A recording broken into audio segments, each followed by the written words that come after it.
We're going to talk about the play The Cherry Orchard by Anton Chekhov, and we will discuss some of the thematic issues that underlie this play.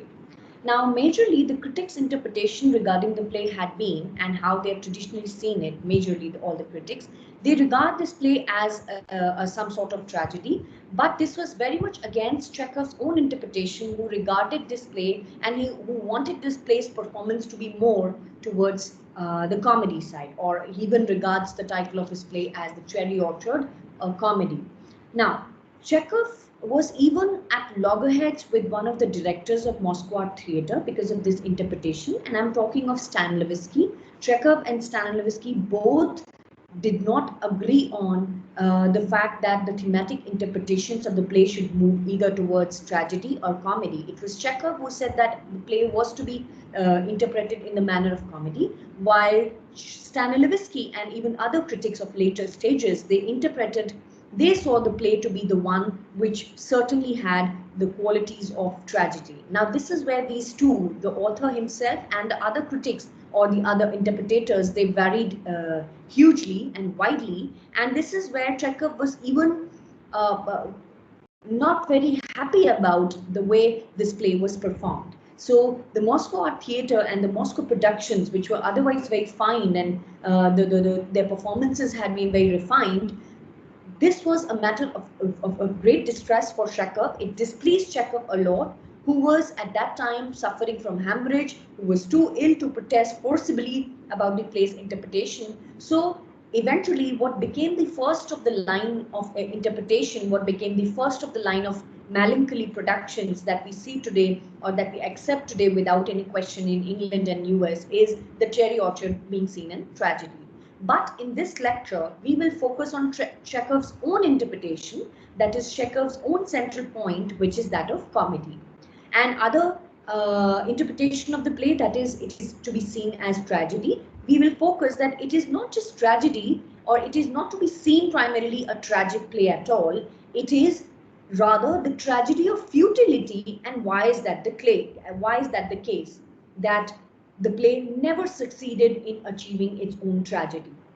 Now, the traditional interpretation which was a very accepted one, saw Chekhov as a writer of gloomy tragedies. It viewed Chekhov as someone who wrote tragedies of frustration.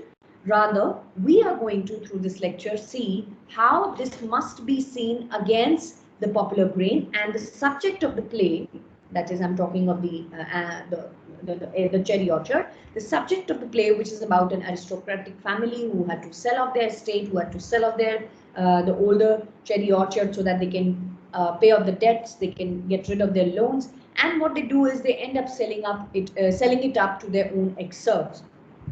One of the own ex-serfs, called, the character's name is Lopakin, who then wishes that there is a need to build some sort of summer cottages, holiday cottages onto it.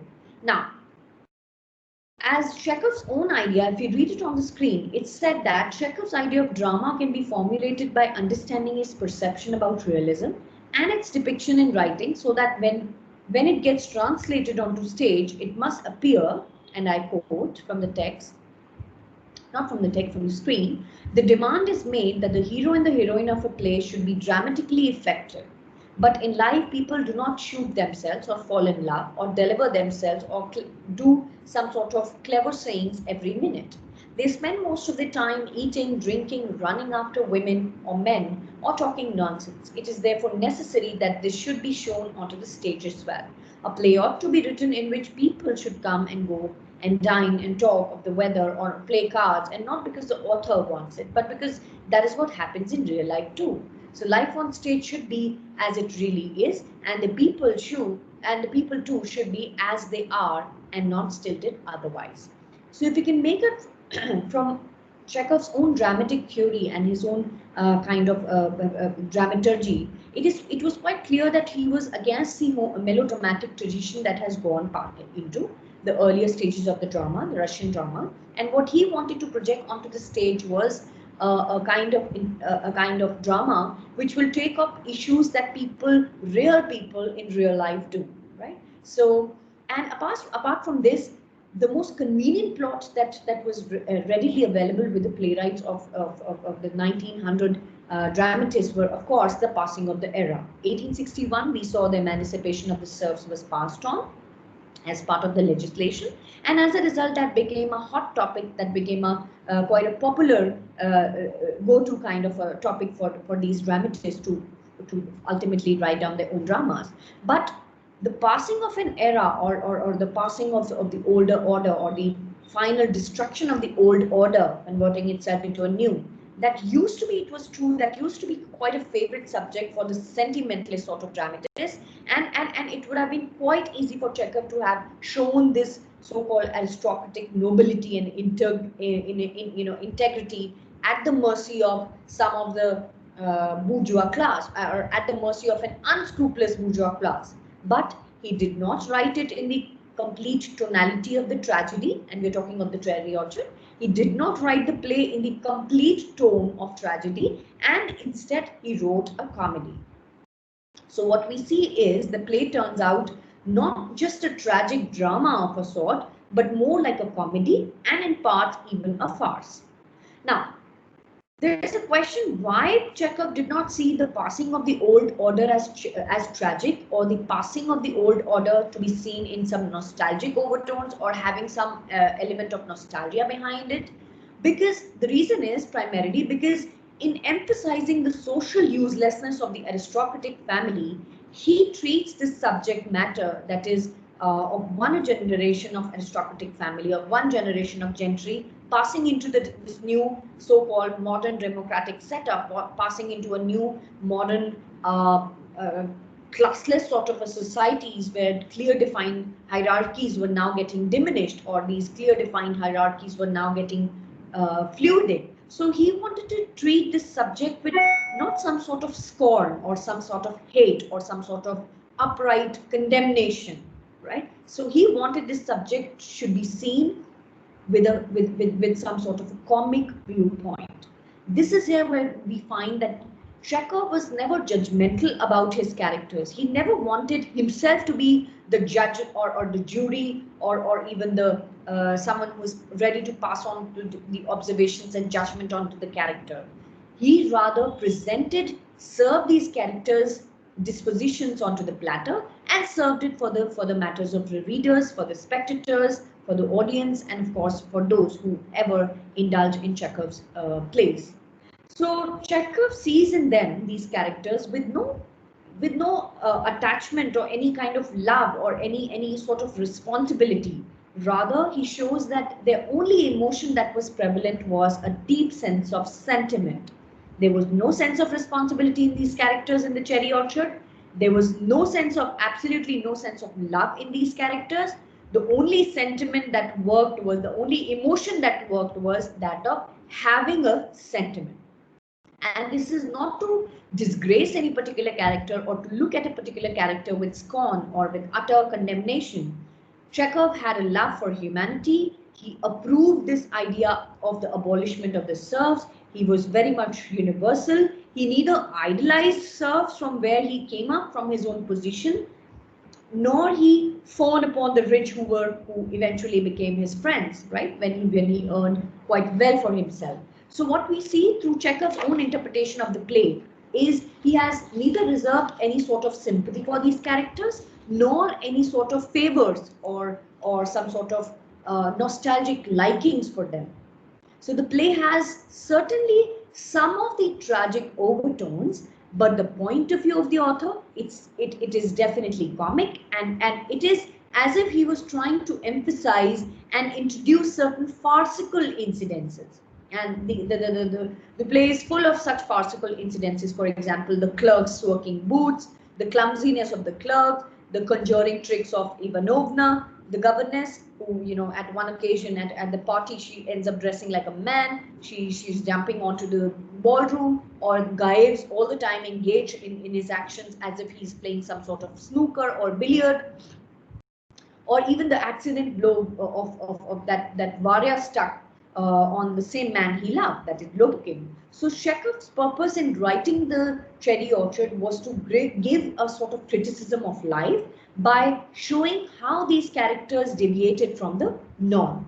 Now, talking about some of the major characters of the play, that is, we see there is one Madame Ranavskaya. Now, Madame Ranavskaya, if we made in very few words, if I describe her, she is the one who had spent her entire life avoiding all sorts of real sorrow, and she is not really the one who is shown to be having some sort of depth of character and having an ability to accept her circumstances and to get purified by it, or to get really changed by it. What we see in her is a lot of moods. She at times behaves childish. She at times is very tearful. She at times is seen kissing her servants, her children, and at the other times we see her kissing a bookcase or a cupboard or her favorite mug or a jar. So, and even in some of the other acts that we see in Act 2, for example, she's shown to have some sort of generosity towards the beggar. And in Act 1, the very Act 1 where the neighbor is accompanying him, and when he asked for some of the rubles, when he asked for some of the money from Madame Ranavskaya, he himself being a bourgeois who is under a lot of debts. Now, when this man, again, this neighbor asks for some money, Madame Ranavskaya initially denies and then kind of commands to her own very brother Gaev to pay him certain money, to give him certain money with a belief that he will probably return it one day. And even this in the second act, when she shows this generosity by giving a drunkard stranger, a beggar, a gold piece, despite the servants not being paid their monthly salaries, despite their own extreme poverty. Now that is something should be seen as ludicrous, not admirable at all. Why? Because this is not something based on any act of philanthropy or any act of altruism or love for humanity. Rather, this is the part of her automatic gesture, which was very extravagant in nature. The fact that in Act 1, we saw her extravagantly ordering food at the restaurants, and even not accusing or probably stopping the servants to order the same kind of food, despite the fact that they cannot pay it in the first place. They cannot pay the bills in the first place. So there is no element of any ideal of goodness or any mark of this is what we look up to in these characters, and some sort of kind of motivation from them, or we see in them some sort of moralities. Rather, they exhibit some sort of social consciousness in the family, and this is what we can regard as the part of a tragedy. Why? Because this entire feeling of complexity, to be not inferior, to be of superior nature, this is something which is time and again reinforced by, punctuated by some of the awkward moments of self-awareness at times. But all in all, what we see is they all suffer from a sort of continual self-deception. They all suffer from the idea that they need to do something for their entire for the sake of the estate, and for the estate to be saved in the first place. So,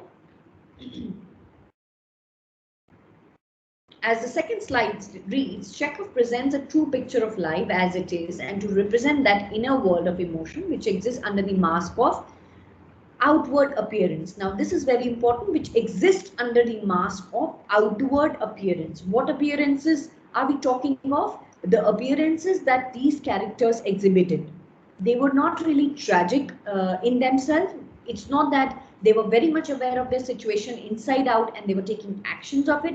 Rather, their essential indifference to the fate of their own estate, it is, in fact, it is shown in the absence of any practical measure taken to preserve it.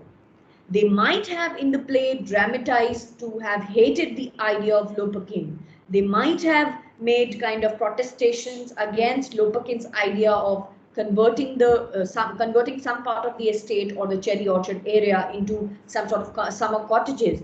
They might have posed against it. They might have made some of the unreal and saddening sort of gestures. The fact that Madame Ranavskaya was seeing in Cherry Orchard her own dead mother.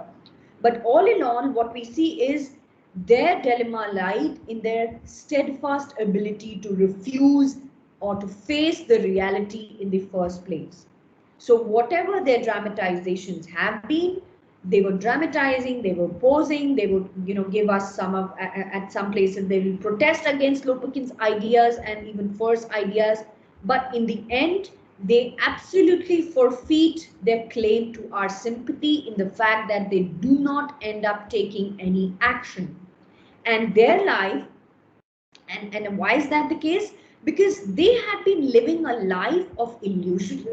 They have been living a life of delusion, a kind of delusional belief that they deserve to be saved from this kind of predicament. And this is not a very ideal state. Why? Because the moment they were unable to take up any actions, for example, Furs in the play at one of the occasions rightly suggests that, and rightly gives away some sort of hints that the estate can be saved. How? If the cherries they get dried and they are turned into pickle, they are sold in the market. This way we can at least raise up certain funds. But what is the secret? Madame Ranavsky asked, what is the secret of how to make the pickles? Furs says no idea, and Madame Ranavsky doesn't bother to go ahead with finding out the secret behind it, right? So what we see is these characters, they lack this ability to take action at the right time, and of course the right step. And as a result of it, the deep favorable sympathies that may be demanded from the readers, they somewhere do not exist. And it is only in the play Lopukin, the character of Lopukin, in whom we see as someone which for whom we can reserve certain sympathies. And even Chekhov was interested to project Lopukin in that manner, in that projection. So Lopukin should not just be seen as having some sort of capitalist mindset, who lacked any degree of emotion, who had no attachment whatsoever, or who had no primarily any idea or concept of empathy towards these family members who reflected that they were so attached to the cherry orchard. Rather, Chekhov himself projected Lopukin in a very positive manner. And if I would like to quote from here on the screen as well, and otherwise, he says, I quote, I will describe life to you, will see in it what you have not seen before. What you'll never notice before, what you'll never notice before is its divergence from the norms, its contradictions. So what contradictions are we talking of? In Lopukin, it is very easy to draw some sort of antagonistic sort of shade that he represented the capitalist face of the new Russia, or he represented that capitalist mindset who did not understand the emotions in the first place. Rather, Chekhov himself wanted that Lopukin should be seen in a positive light, in a light that someone who had not even come to terms with his own fate. How can you reserve your antagonism for such a kind of character? Why? And if I take up an example for the depiction of Lopukin's character, Chekhov himself says, Lopukin, and I quote, Lopukin is a merchant, but he's a very decent man in every sense. He has to behave with perfect manners like an educated man. And he's the one who's to be shown to be in love with Varya. And he's the one who is treated respectfully in the household, unquote. So the idea is, Lopukin, who had been an ex-serf, who had succeeded ultimately in life by working, is presented far more as a sympathetic character by Chekhov than, say, as its comparison to other characters. It is he who has the plan which will enable Gaev and his sister to keep at least the state in their first place.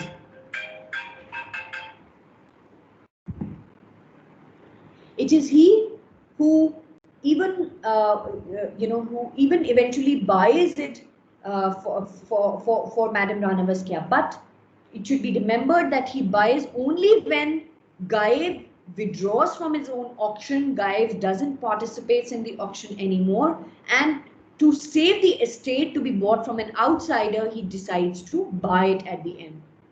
So Chekhov is very careful to point out that he bid for it only because so that an outsider doesn't buy it, so that when Gaev has withdrawn from the auction, he's not the one who ends up not taking care of the estate finally.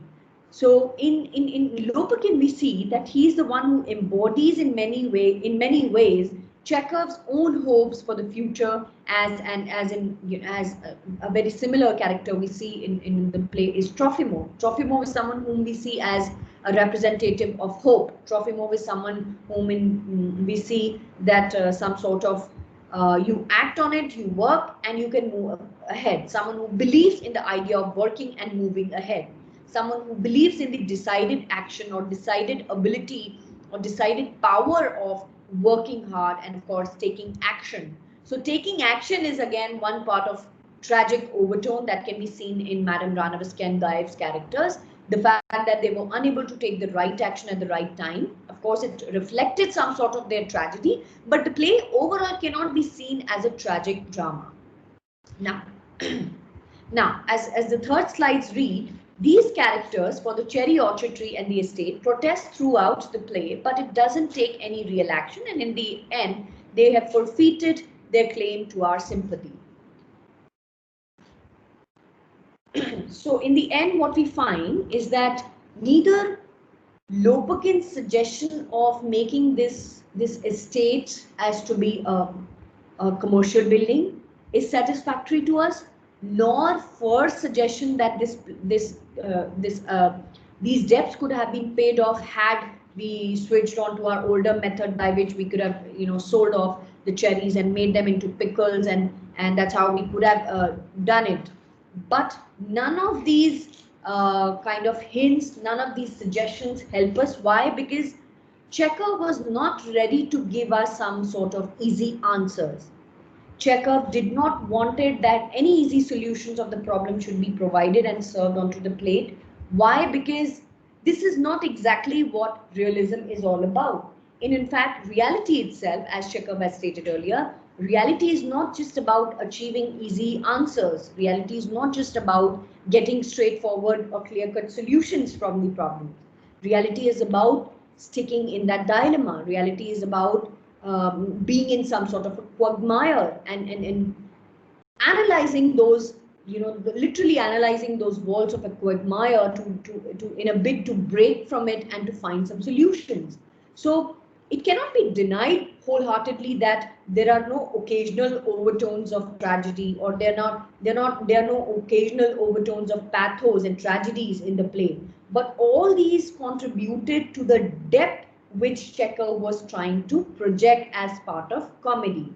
All these contributed to the complexity of the comedy and comedy, so that we, in these tragic overtones, we get some hints of comedy as well, and as a result, we hear the inherent contradictions as well. So this is where the tragedy of futility, that is, this household is ultimately, inevitably, it is supposed to be, or it will be eventually doomed, is in itself shown to be a comic gesture. It is, if one wishes to see the cherry orchard as a tragedy of futility, one must grant that it is revealed only and only through comedy. I'm talking of Chekhov, in his revelation of these ludicrous characters, the ludicrous characters that include the clerk, or Dunyasha or Yasha for that matter, or the other smaller characters, for example, Ivanovna, the governess, all these ludicrous creatures or characters shown or reflecting some aspects of the human nature, Chekhov was successfully able to reflect a very rare and very harmonious blend of sympathetic and judicial sort of comedy. And although we as audience, although we as readers are aware of the triviality, we are aware of the inadequacies of these comic characters, yet we cannot completely dissociate ourselves from these characters, or we cannot just assume some sort of a superior position as being readers, because the kind of trivialities they were showing, it echoes very much in us as well. The kind of tragic overtones or the pathos that they generated, it echoes dispositions in us as well. So this is not that after looking at the play or after watching that particular drama, we end up with some sort of catharsis, or we end up, oh, it's a tragedy and that's how it had taken place. Oh, it's a comedy, we ultimately enjoyed it. The moment we come out, we sense of gather a kind of mixed feeling. We do not have that ability to assume some sort of superior position as a reader. Why? Because the picture projected by Chekhov was a complex one. He criticizes characters both in their relation to the outside world, that is in their relation to the material world, and in their relation to each other. So these characters who end up becoming self-deceived, who end up becoming and appearing complacent, who are self-indulgent, who are even ill-adjusted to the outside world, complex to the outside world, in fact completely unsuitable for the adult world, and in fact ill-adjusted to an extent to themselves as well. They often appear foolish, and in these frivolities lie the comic element. So all in all, what we see this play is, the play certainly had the tragic overtones. It certainly generated moments of pathos, of fear, of anxiety, of tragedy to an extent, but it was conveyed all in all through a comic framework. Thank you very much.